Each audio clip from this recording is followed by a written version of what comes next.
Hello everyone, it's Chris at Garage Times. I'm just checking out this engine oil cooler filter housing for that 3.6 liter Pentastar found in most of the Chrysler vehicles, the one that leaks. So I checked it over and I'm not sure right now. The O-rings all look good, like they're not, all the seals, they don't look like they're torn or anything. So I'm gonna take the actual cooler off the top, see what's under there. See if I can find the failure on this. Maybe the seals just wore out and compressed over time and let some fluid leak by. I'm not really sure.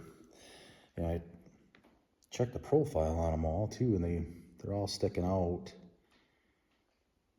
pretty good.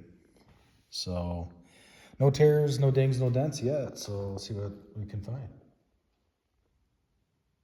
I took the actual metal cooler part off with these, with a T30, one of those Torx T30s. There's the heads on them, they look kind of weird, but a T30 worked on that.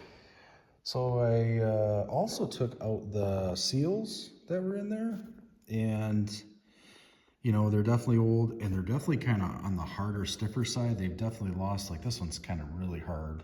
Like it's lost its elasticity. It kind of almost feels like it's plastic. So that may very well be part of the contributing factor, is the seals are just failing, at least on this cooler side.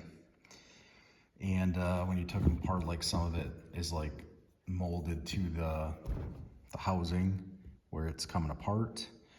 And if you were gonna, you know, like do a reseal job on this, like pull this and then try to reseal it, I guess my only concerns would be then when I went to try to remove the seals, and like I used a pick, you know, and they leave like, there's a slight indentations in the molding in the front of them, like here. So like you pick it up there, there you go, you can kind of see it. There's like a plastic molding indentation where maybe they expect you would lay your pick down and to try to pry up on it.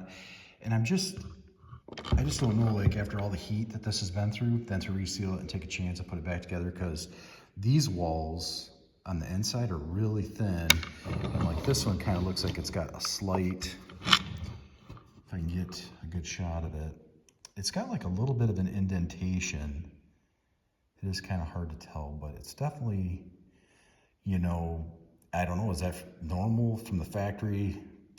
From my guess, it looks like it could be heat related. It might just be breaking down and then losing its form. So like if you go to reseal it and then you're using those picks and then you break it, you know, I guess if you broke it right away, you'd know, but if you didn't and you know, I just don't know. Like this one's kind of got like a bend in it too. So I would not personally take a chance. I would just replace it, as cheap as it is, as much time as you got into replacing it. I would not reseal this. All right, man, you guys have a good one. And there's the diagnostic check on that. The other thing is for the actual leak that happened, you know, I looked all over it. It's kind of hard to tell, you know, maybe it's a hairline crack somewhere in the plastic, or maybe one of these seals, you know, like I said, they definitely brittle, kind of feel like plastic now, lost your elasticity. Maybe they were letting fluid by. Definitely have no leaks now with the new one. So you guys have a good one. One last thing. I did notice, like, and you guys may already know, but the other kind of thing is like this plastic housing, they have like plastic melding spots, like maybe they did like plastic welding on it. You know, that's like a welding heat bead of some kind. So yeah, I don't know, just kind of not, I mean, they use plastic all over motors, you know what I mean? So, but that's kind of, I thought, you know, not good. I'd rather just have an all metal one, I think, you know what I mean? All right, you guys have a good one.